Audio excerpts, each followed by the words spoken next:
Assalamualaikum warahmatullahi wabarakatuh. My name is Ratna Ayu Maulida from class 11-4. I would like presentation my hortatory text exposition about naturalized for best Indonesian team.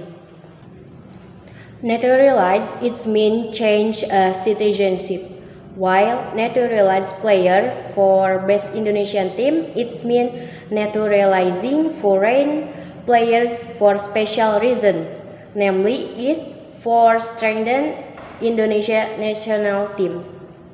In this time, many countries, including Indonesia, naturalizing foreign players. The reason is for strengthen the football national team. Another reason is for rich achievement in the international stage. Not only that, but for get a quality players by the instant way. The country must have way to achieve the goals. One of them is naturalization. With the naturalization, the country can achieve a new achievement and get a quality players.